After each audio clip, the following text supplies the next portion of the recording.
Hello, it's time for Weekend File, reaching you live on the NTA network service. Thanks for joining us.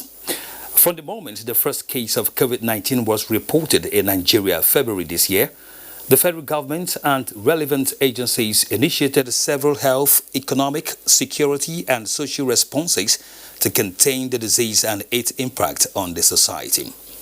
One major response is the government-funded 500 billion naira COVID-19 Crisis Intervention Fund and enhanced support to states for critical health care expenses. Responses to the outbreak required the involvement of multiple government institutions and development partners. Recall that at its early stage, after announcing total closure of the nation's airspace and land borders, the federal government provided a 10 billion naira COVID-19 grant to Lagos State as it had the country's highest number of confirmed cases. Another 5 billion naira special intervention fund was also made available to the National Center for Disease Control (NCDC) to aid in coordinating the surveillance of the disease and the public health responses nationwide. Furthermore, the Federal Ministry of Humanitarian Affairs, Disaster Management and Social Development took up the responsibility of implementing palliative measures across the country, including the disbursement of 4 months grants of 20,000 naira to the poorest households in various states, donation of food items to state governments for onward distribution to citizens, and continuation of the school feeding program by giving more than 3 million households food items through the primary schools the children attend.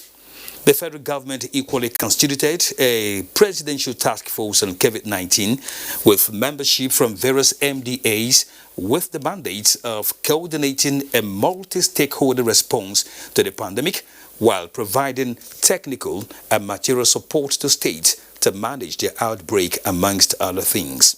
Meanwhile, at state levels, similar structures are in existence for proper, efficient and effective management of COVID-19. So far, the measures have proved highly productive, even as concerned authorities continue to provide palliatives across boards. Indeed, Nigeria is alive to the demands of the time. Tonight on Weekend File, we will review the journey so far in order to ascertain the highs and lows on COVID-19 and the federal government's palliative measures. Our guest tonight is Technical Advisor to the Minister on Humanitarian Affairs and Disaster Management, Group Captain Sadiq Abubakar, retired. We also have detailed reports from the zones. My name is Kenen Ima Abodike. The news now.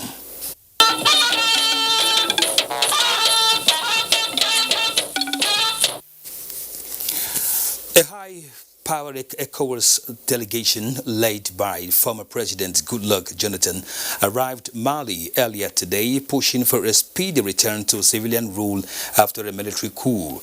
The delegation held talks with Mali's military junta for about half an hour and is expected to also meet ousted President Ibrahim Boubacar Keïta, who is being detained by the junta at a military camp outside Bamako.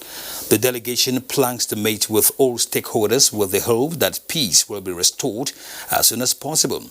The ECOWAS delegation arrived in Bamako just hours after 4 Malian soldiers were killed near the Burkina Faso border when an explosive device detonated as their vehicle passed by. Now, the recent launch of the Nigerian Gas Transportation Network Code by President Muhammadu Buhari is aimed at providing the right framework for the transportation of the gas from the source to the end user. Andy Daniels in this report takes a look at the significance of this project. That report will come later. For now, the House of Representatives Ad Hoc Committee on the need to relocate tank farms in residential areas wants the tank farm owners to comply strictly with the stipulated safety rules and regulations established by the relevant government agencies in their operations to ensure safety of lives and properties. Chairman of the committee, Sejus Ogun, stated this during an oversight function of the committee in Delta State. Agatha Egbare Ojo has the details. The Committee on Investigation of Tank Farms in Residential Areas was constituted following a motion by a member representing Amuwo Odofin Federal Constituency in Lagos State, Ogene Emmanuel, on need to relocate tank farms in the residential areas of Ijegun, Kirikiri, and others. It is also saddled with the responsibility to investigate activities of the tank farms to ensure safety of lives and property in host communities. This is why the committee embarked on the visit to Ugara, Koko, and Wari in Delta State to get on-the-spot assessment of the areas in view. Chairman of the team, Sergius Ogun, expressed concern on clustering of the tank farms, especially at residential areas, which he noted poses danger to lives and properties. We have drawn up a list of what they need to do, and the Federal Fire Service are with us. They have been here before, and they are going to come back next week to make eye contact with some of those things. The committee inspected fire service facilities, total capacity of the tanks, medical facilities, jetties, as well as corporate social responsibility of tank farmers to the host communities. Meanwhile, the committee also met with some of the tank farmers in Ugara and Koko, including stakeholders in the petroleum sector, where the challenge of security in the area topped agenda. From Ugara in Delta State, Agatha Egwari Uju, NTA News. Now let's return to our earlier story, which says that the recent launch of the Nigerian Gas Transportation Network Code by President Muhammadu Buhari is aimed at providing the right framework for the transportation of gas from the source to the end user. Andy Daniels in this report takes a look at the significance of this project. Nigeria, a country blessed with both human and natural resources, including oil and gas, has been grappling with the challenge of gas flaring for decades. Steps by previous administrations to eliminate the trend yielded little result. President Muhammadu Buhari administration, aware of this, employed several steps, which has translated to the use of domestic gas by a significant percentage of Nigerians. Gas will not spend much like the way you're supposed to spend in kerosene. Not resting on its hours, the President recently launched the Nigerian Gas Transportation Network Code, NGTNC, designed to enhance the use of gas as a catalyst for national economic development. I like that project. It will give me an opportunity to make choice of my own, whom I patronize, and where do I get the products. The Director, Department of Petroleum Resources, Saraki Awalu, says the project will go a long way in deepening economic development, improve gas supply, boost liquefied petroleum gas availability, and attract more investment opportunities in the nation's gas value chain. The optimal implementation will promote and create fair and non-discriminatory transportation and transparent and cost-reflective tariffing. You see that without the code, the pricing is not right. You can't say where the price is, but this will create opportunity where the price will be optimal. The NGTNC project is part of the key reforms instituted by the present administration to expand gas-to-gas industry, gas-to-gas manufacturing, and mitigates the challenges associated with gas flaring in Nigeria. In Lagos, Annie Daniels, NTA News. Rivers State Governor Nyesom Wike has decried the non-relocation of most international oil companies to the Niger Delta as a result of insecurity. The governor stated this when he played host to the Minister of State Petroleum Resources, Timothy Silva, at Government House, Port Harcourt. Ogedi Nyekwere reports.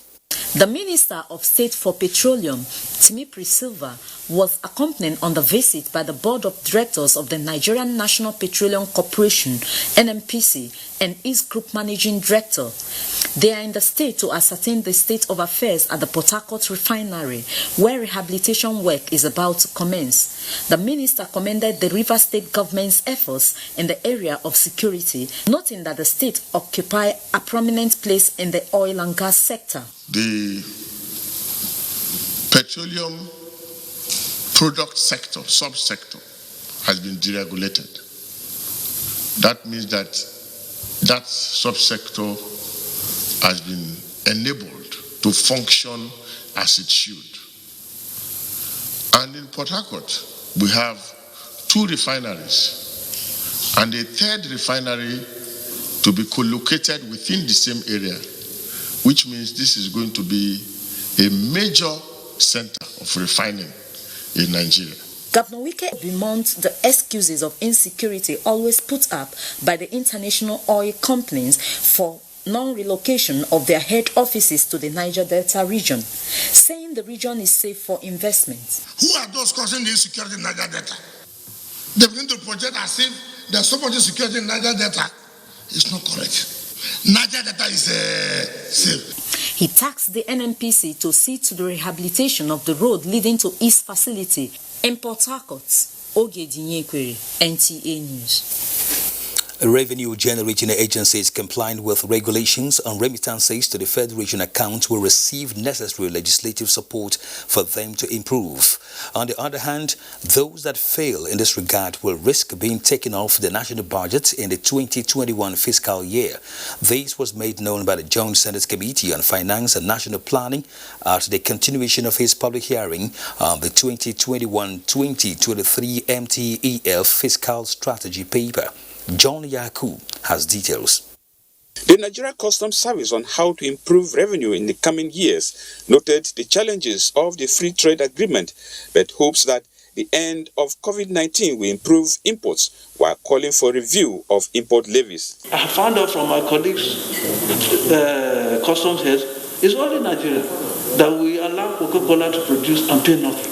The Nigerian Export Promotion Council, on its part, advocated for shift from oil revenue to commodity export to earn more foreign exchange for the country. Our only foreign exchange is from oil. So that's why we were subsidiable to all these challenges that oil brings to us.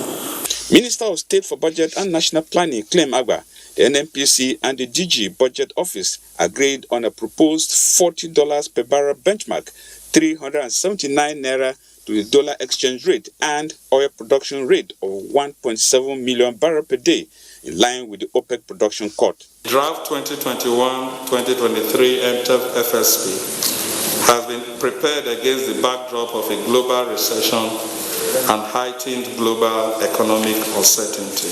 We have to hurt the industry just to ensure that we comply with OPEC, because when we have to do that to ensure that the price picks up again. President of the Senate, Ahmed Lawan, and Chairman of the committee stressed the need to improve revenue to finance the country's budget deficit. The time has come for us as an administration to start to think of other sources and means of funding our infrastructure. If you are partly funded and you generate revenue which you spend and which is more than some of the budget aid contained in your budget document, you have to give in.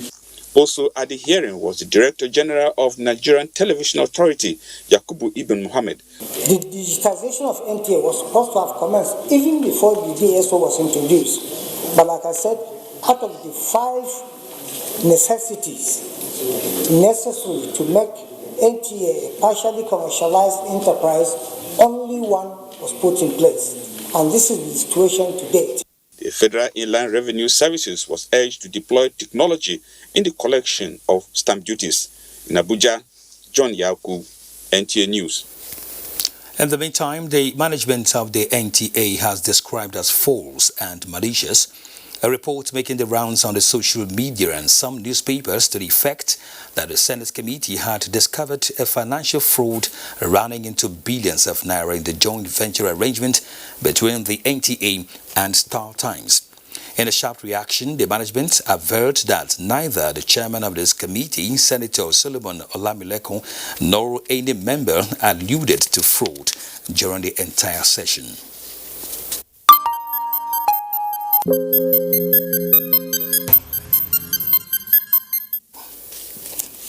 Argentina joins Peru, Morocco and the United Arab Emirates in moving forward with clinical trials for a coronavirus vaccine developed by China as the World Health Organization updates its guidance to recommend children aged 12 and above wear face masks.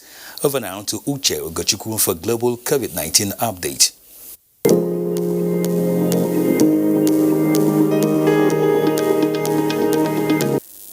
of the World Health Organization, Tedros Ghebreyesus, says the coronavirus pandemic could be over within the next 2 years.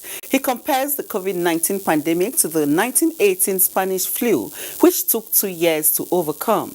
But a leading UK scientist warns the virus could remain with the world forever in some form or another. Meanwhile, WHO has updated its guidance to recommend children aged 12 and above wear face masks under the same conditions as adults, in particular when they cannot guarantee at least a 1 meter distance from others. Global tally on Bodometer dashboard as at 6:30 p.m. local time shows the world has recorded 805,628 deaths from the 23,247,528 positive cases. In another news, Argentina has joined Peru, Morocco, and the United Arab Emirates in moving forward with clinical trials for a coronavirus vaccine developed by China National Biotech Group, CNBG. The CNBG is seeking research participants from other countries for testing as cases within China-owned borders dwindle. However, South Korea extends new restrictions nationwide in an attempt to control a resurgence of the virus. The country's health minister announced the measures on Saturday after officials reported 332 new confirmed cases. Data from the Africa Center for Disease Control indicates the continent's total confirmed infections has reached 1,173,431, and Nigeria accounts for 51,304 confirmed cases, with 340 new cases reported from 18 states and the Federal Capital Territory. That's the global coronavirus update. I am Uche Ugochukwu. The Community of West African States, ECOWAS, as part of its humanitarian service to member states, has donated about 4,000 tons of grains to the Nigerian government to cushion the effects of the coronavirus pandemic. Yahanasu Hassan Barawu reports that the food items received by the Minister of Humanitarian Affairs in Kano are to be distributed to the most vulnerable across the country. The establishment of the ECOWAS Regional Food Security Reserve in 2013 is aimed at complementing the efforts of member states to provide diversified rapid food and nutritional assistance. This is often actualized through the harmonized framework for identifying risk areas and vulnerability among member states. Nigeria qualified for the benevolence following recent vulnerability survey, which indicates that more than 7 million people are currently in difficult food situation, including internally displaced persons and children affected by malnutrition. It is therefore to cushion the hardship faced by this most vulnerable group that ECOWAS Commission deemed it fit to donate grains through its emergency fund with the support of European Union. The ECOWAS is continue this operation because it's very, very important for our responsibility. 3 ministers were on hand to receive the items on behalf of Nigerian government. This initiative clearly demonstrates the responsibility and support that the ECOWAS Commission has shown and continues to show for its citizens.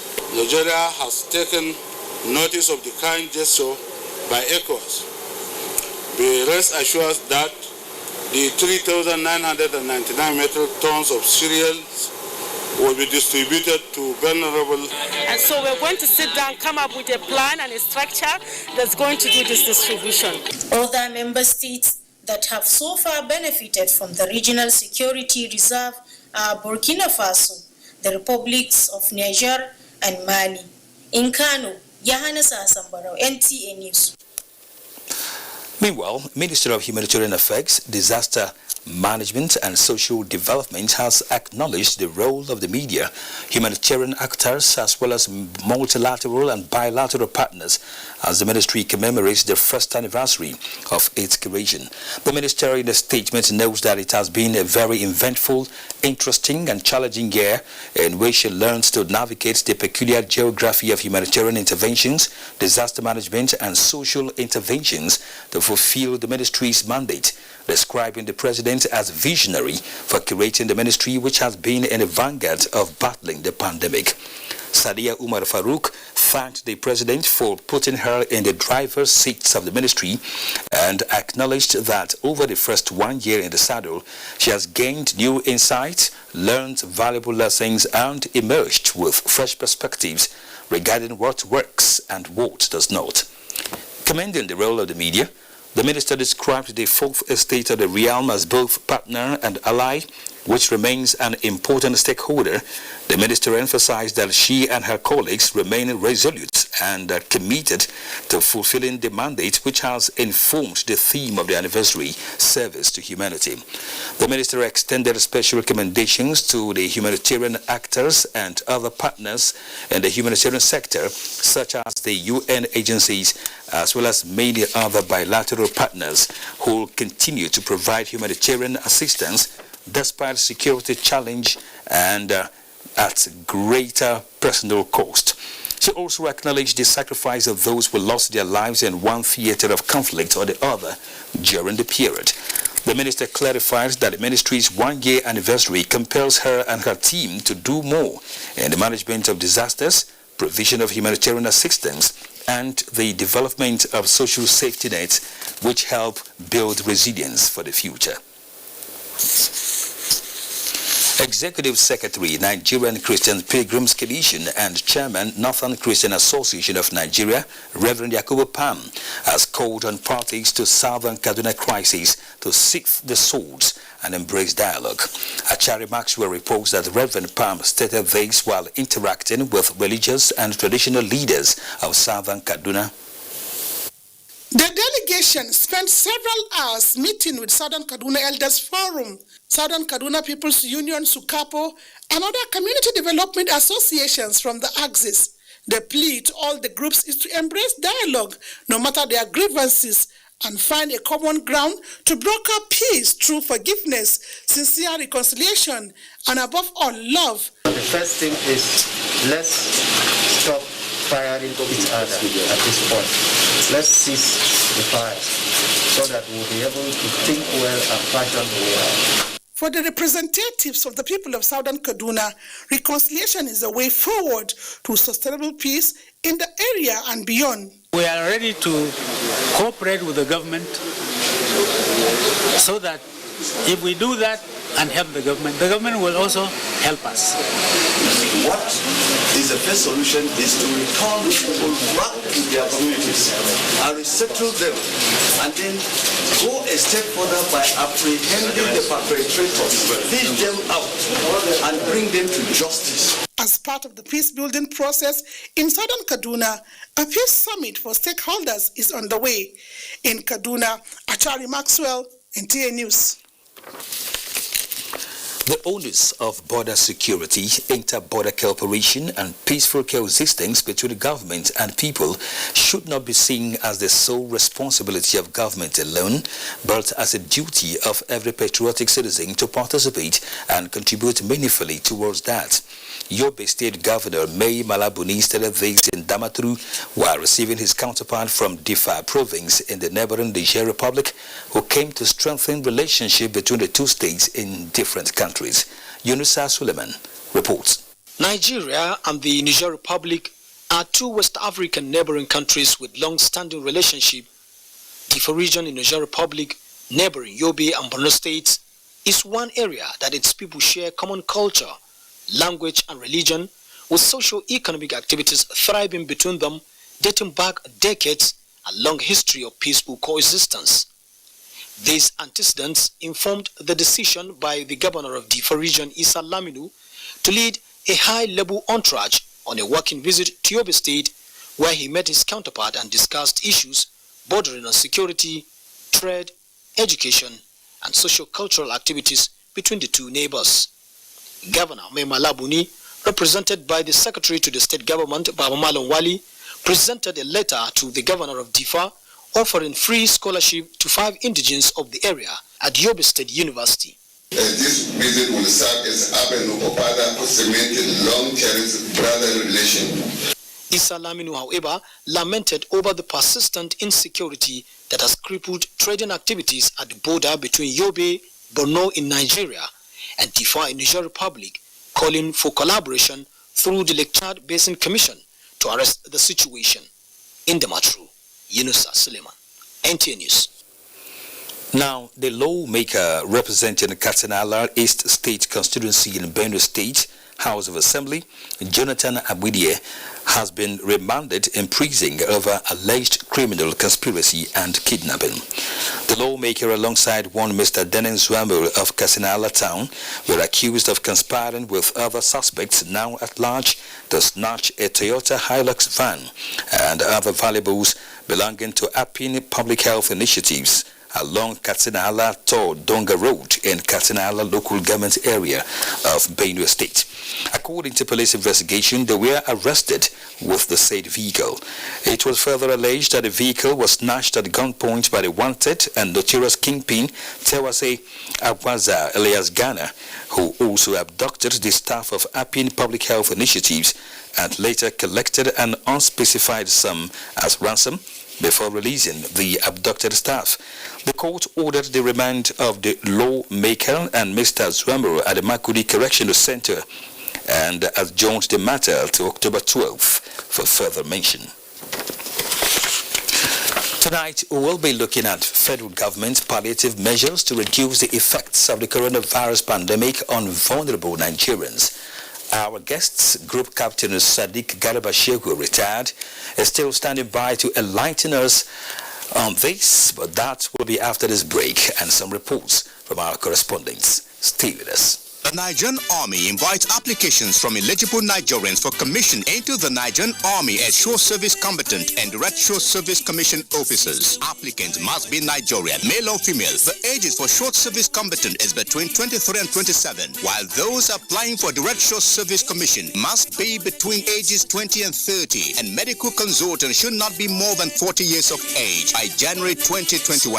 They must be physically, mentally, and medically fit according to Nigerian Army standards. To apply, log on to www.recruitment.army.mil.ng. Upload a passport photograph, educational certificate, birth certificate or declaration of age, and certificate of state of origin. Follow the prompt and complete the application process. Then print out an online generated photo slip or card. All applications must be completed and submitted online not later than 29th September 2020. Military Secretary, Army Announcer. Just getting the ball and a shot call for the You need to recharge your DSTV or GoTV subscription easily, but our office dey far small. You fit use our app to recharge or fix errors. No wahala. Or if you like one-on-one service, our Sabi Men agents full grand. Dem be certified field service agents wey fit help you with any gbege. Sabi Men dey for you. If you wan recharge your subscription and sharply activate your account, dem fit help you resolve any technical challenge or customer inquiry. How you go take know them? Now with them Sabi Man jacket, branded face cap and backseat box machine with them hold. Now so you go sabi our Sabi Men for your area. So whether na my DSTV app, my GoTV app or Sabi Men within your area, make sure say you continue to enjoy world-class quality entertainment anytime at your convenience. We dey your side. ICPC and NTA say you can help Nigeria to flatten the curve on COVID-19, just as you can help flatten the curve on corruption. Follow transparency, accountability, and integrity just as you follow health guidelines. Stay home with integrity and maintain your distance from corruption, just as you stay away from COVID-19 by maintaining social distance.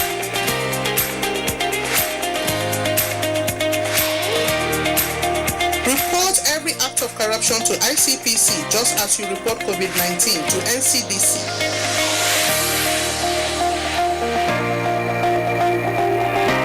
Stay away from corruption. Stay safe from COVID-19.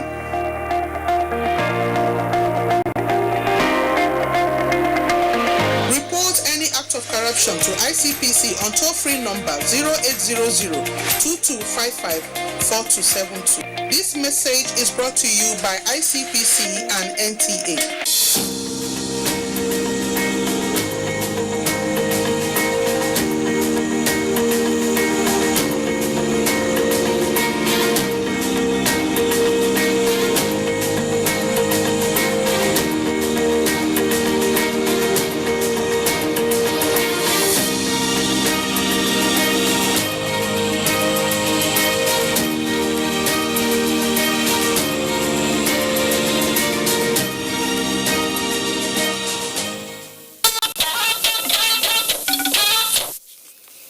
Welcome back.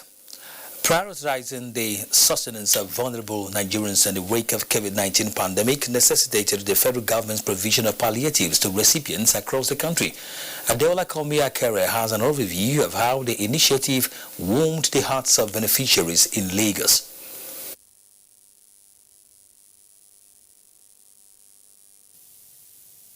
Onset of the COVID-19 pandemic, many nations of the world went into frenzy, and the option that came highly recommended was a total lockdown of all cities to prevent the spread of the virus, as its mode of transmission was primarily from person to person. Then came another source of worry for governments. Her citizens who were observing the lockdown find it difficult to feed their families. Workers were forced to remain at home. Many lost their jobs as some companies that could no longer afford to pay salaries had to downsize. Now, to alleviate the effect of the lockdown, the federal government came out with measures to support the most vulnerable in the society. Yes, they had good intentions. They did their best. Provision of food items to primary 1 to 3 pupils in public primary schools was to assist parents during that crucial period. It's not easy for them to remember us, that we are hungry and we're passing through a lot of things this time around, this lockdown. I'm grateful because if you look at it, like that very season, I did not think that government can do such things. This thing surprised me because I did not expect it. So I really thank God for our government. We commend the efforts of the government of Nigeria, the Lagos State government, to provide take-home ration to these vulnerable households so they can feed their kids. Other government economic stimulus included businesses getting assistance through the trader money, market money, and farmer money loans issued by the Bank of Industry, Bank of Agriculture, and the Nigeria Export and Import Bank. The Central Bank of Nigeria also set up measures to tackle the effect of COVID-19 to support the country's economy, targeted at households and micro and small enterprises, among others. In Lagos, Adeola Komi-Akere, NTA News.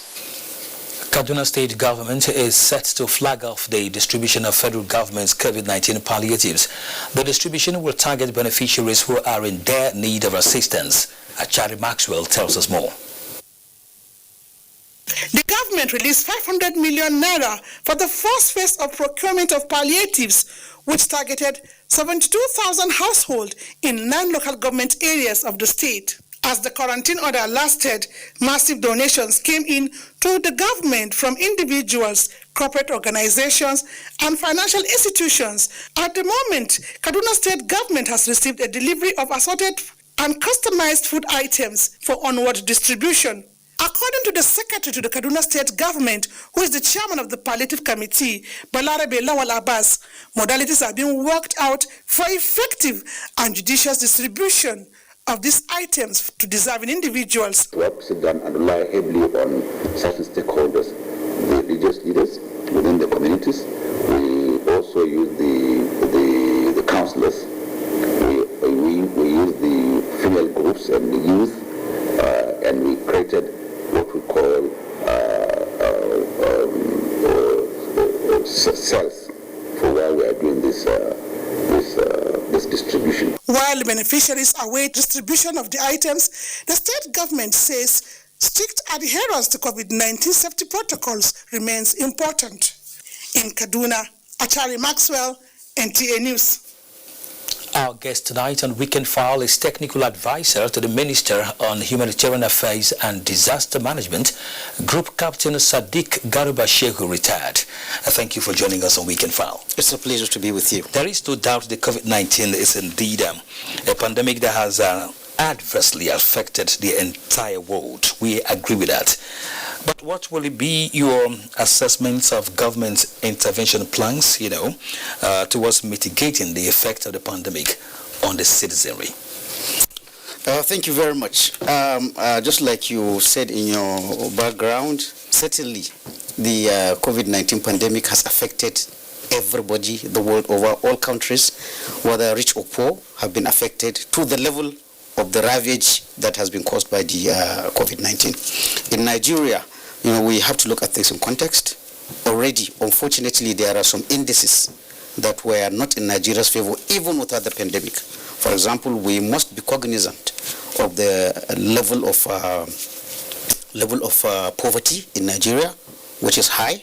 We also must take cognizance with the fact that our economy was even in the doldrums, even before the COVID-19. Now, with the COVID-19, these issues were exacerbated by the fact that at a time the government had to make a choice whether is it people's livelihood that should be prioritized or saving people from the scourge of the disease. It was a battle, like we say, livelihood versus the two must go hand in hand. The two must go hand in hand.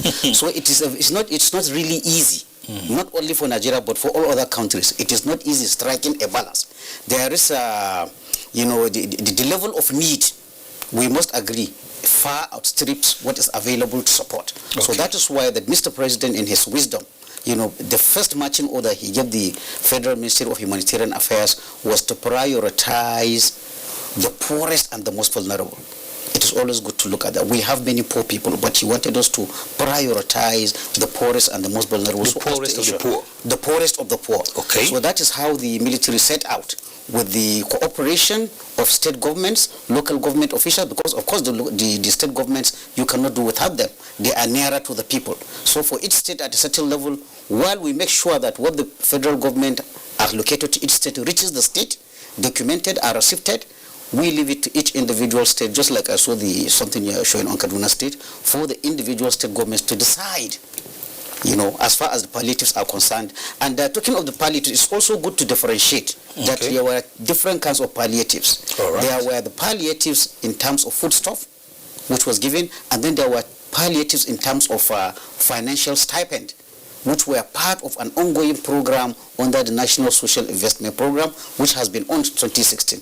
But because of the pandemic, all the programs under the Social Investment Program, like the conditional cash transfer, like the JEEP, like the N-Power, some modifications were made to take cognizance of the fact that there is even a higher level of need during the COVID-19 response. All right. Now that you have mentioned the issue of states, getting palliatives from the ministry as instructed by the federal government, that's where the matter lies even as we speak now, because a lot of people, or rather we have these concerns regarding that distribution of palliatives. Now, some people complain they never got anything.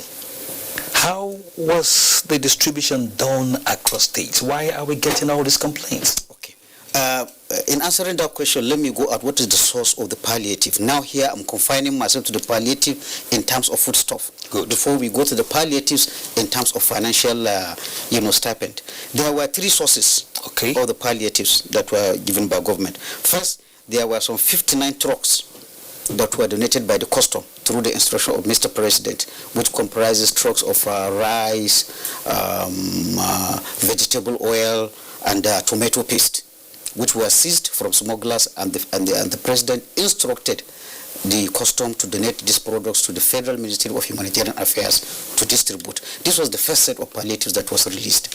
This next set of... they were all released to the 36 states and the FCT. I will come to that. Okay. But this is the 59 trucks. Then the second set of palliative is the 70 metric ton of grains, sorghum, millet, beans that were released again by the federal government through the Federal Ministry of Agriculture, given to Federal Ministry of Humanitarian Affairs to distribute. This was taken from the National Grains Reserve all over the country. It has silos. It was from there that was taken. Then the most recent one, which as I'm talking to you now, the Minister of Humanitarian Affairs, was the grains, which is just coming to Nigeria, that was donated by ECOWAS, which I saw you flashing on your news, which was donated by ECOWAS to government, which is about some 4 metric tons. So this was the 3 sources of this. Now, let's take them one by one. For the food items gotten from the customs, the ministry arrived at a formula. First, we must recall there were 3 states initially that were considered as the frontline states for the COVID.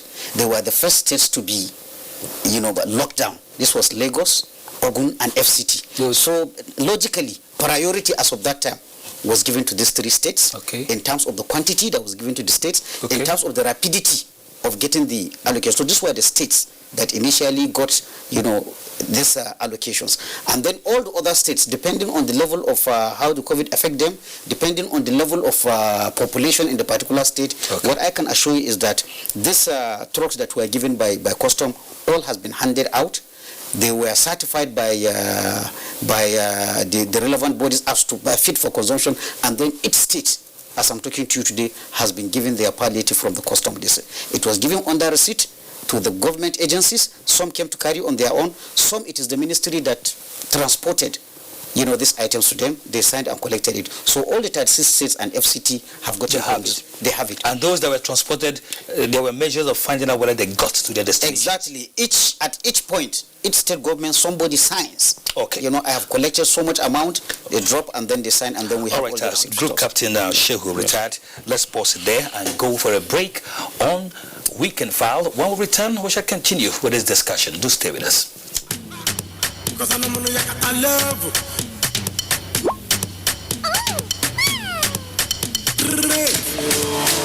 maybe next time we'll talk on the monetary palliative, or we are still coming back to the grains palliative. Yes. We need to clear the air. Exactly. Please feel free to ask all the questions, figures, how much simply. That's why we're here. There are so many misconceptions, how much was spent on figures. Yes.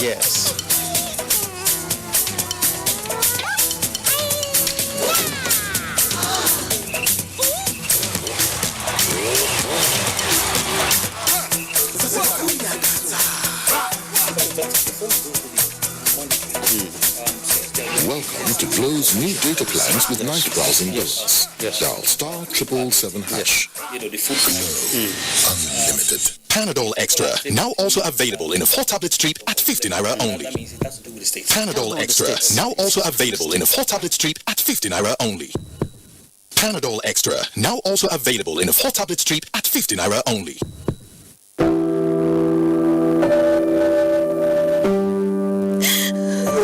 She cries.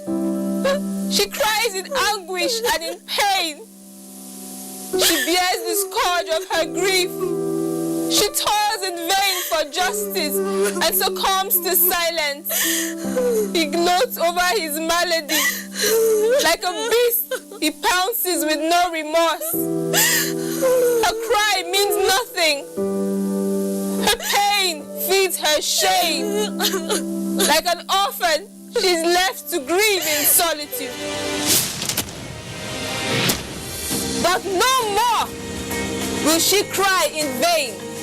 Her adversaries will henceforth bear the brunt of their cruelty. Rape is evil.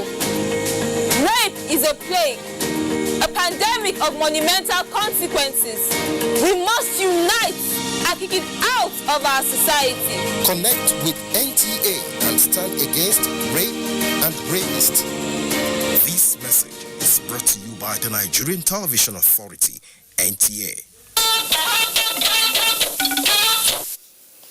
It has been years of sustained federal and Borno state government collective efforts towards food and livelihood intervention to alleviate sufferings of victims of Boko Haram insurgency, most of them in IDPs camps and host communities. Such massive food aid distribution was scaled up with additional palliative to vulnerable groups in the light of challenges occasioned by the COVID-19 health crisis. Mohammed Ibrahim completes the report. The coronavirus pandemic lockdown period collapse of socio-economic activities was greeted in Borno State with an already existing humanitarian crisis occasioned by the Boko Haram insurgency, with victims scattered in internally displaced persons camps and host communities across the state. Through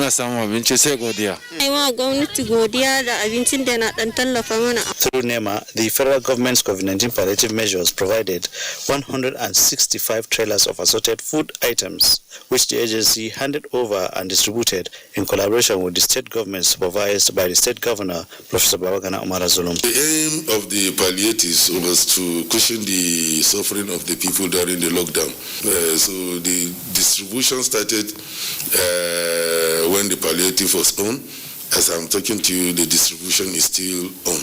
Benefiting communities and local government areas include internally displaced persons camps and vulnerable households living in host communities of Maiduguri, the Borno State capital, Engala, Ruan in Kalabalge, Bama, Pulka in Goza, Manguno, Mafa, and Dikwa local government areas. We were able to target 60,000 households in MMC and Jere. When the remaining palliative items were also distributed, including the grains, in all the locations, especially AGL headquarters that IDP residents are there, have received a lot of assistance from the federal government. Through the Federal Ministry of Agriculture, 144 trucks of maize, sorghum, and millet were received and distributed to vulnerable groups and persons. The state government also provided condiments for the foodstuff, which were also provided by NEDC using a sharing formula adopted by the COVID-19 Palliative Committee to reach beneficiaries. The breakdown of the sharing formula for the food distribution was 10% to persons with disability, 20% for the aged, 20% went to widows, while poor persons received 50%. In Maiduguri, Muhammad Ibrahim, NTA News. The first phase of distribution of raw food items to pupils of public primary schools under the Homegrown School Feeding Program of the federal government has been concluded, with many households in Ogun State as beneficiaries. Lukman Adefasor reports that about 290 distribution centers were set up across the state to reach out to 60,391 beneficiaries targeted in the first phase of this special intervention. His report is presented in this package. The National School Feeding Program is a 70 naira per day meal for public primary school pupils across the country. At the peak of the coronavirus pandemic, when all schools were shut, the federal government adopted the strategy of distributing raw food stuff, and these were taken to the doorstep of the pupils on presentation of validated vouchers by parents for collection on behalf of their children. I receive rice, beans, egg, groundnut oil, palm oil, salt. This program was launched and flagged off by the Special Assistant to the President on National Homegrown School Feeding Program, Titilola Adeyemi Doro, on behalf of the Minister of Humanitarian Affairs, Disaster Management and Social Development, Ajia Umar Farouk in Ogun State in June 2020. The program has indeed impacted families. The social shocks of recent global crises, especially the COVID-19 pandemic, have led to enhanced modified social protection mechanism and commenced distribution of food to poorest of school children across the states, starting with the federal capital, Lagos State, and now Ogun State. We have 290 distribution centers. We place it by ward, but we have 230 wards, but there are some wards that are so big so that they will have two distribution centers. In all, we have 290 distribution centers. The second phase of the program will soon commence in Ogun State. Our guest is still here. Group Captain Sadiq Garba Shehu retired. Let's quickly go to the issue of the monetary palliatives, which are also distributed probably alongside the food items, as it were. Of course, many people still believe that never happened. Let's clear the air. Thank you very much. With regards to the monetary palliatives, even before the advent of the COVID-19, this government, as far back as 2016, had the National Social Investment Program, under which there are 3 or 4 different kinds of program. There was the Empower, which is targeted at young people, graduates and non-graduates who are looking for work. There was the GEEP, that is the Government Enterprise and Empowerment Program, which is money for market women. You have, where money, trader money, market money, farmer money is given to them. And then you also have the Homegrown School Feeding Program, which is, a program which used to give children prepared cooked food while they are in school. We also have the conditional cash transfer. Primary 1 to 3. Primary 1 to 3. Okay. Primary 1 to 3. All right. And then there was the conditional cash transfer, which is a stipend that government has a register, National Social Investment Register, which using indices in collaboration with local government officials. In fact, sometimes we go down as much as to meet the local authorities. Who among you, because level poverty differs. Even though we can say we agree that many Nigerians are poor, but like I said, the resources are not there. We go to a certain community, you ask the community leaders, among yourselves, which family do you think are the poorest there? So that is to say, we have at that level able to tell you who. Yes, these people were put in the register, and then the government was paying them a stipend of 5,000, every month. You will be surprised, at the level of excitement that people do. So it is under these programs that were going on even before the COVID. Now, when the COVID came, there was need to modify some of these programs because also the level of demand, people can no longer go out to earn their living. So the Mr. President, in his magnanimity, instructed all these programs now are under the Ministry of Humanitarian Affairs. He instructed the minister that for the period of COVID to alleviate suffering, like for the conditional cash transfer, for example, where people were paid 5,000. Yeah. It used to be 2 months, they will give you 10,000. So he said for the COVID-19, looking at the lockdown that is looming, give everybody 20,000, that is for 4 months. Okay. So people were reached all over the states. We did this conditional cash transfer. 20,000 naira was given to each beneficiary. All right, time will not really permit us to go into full details. Okay. Finally, just in very few words, will these palliatives continue, or is it just a one-off just for the period?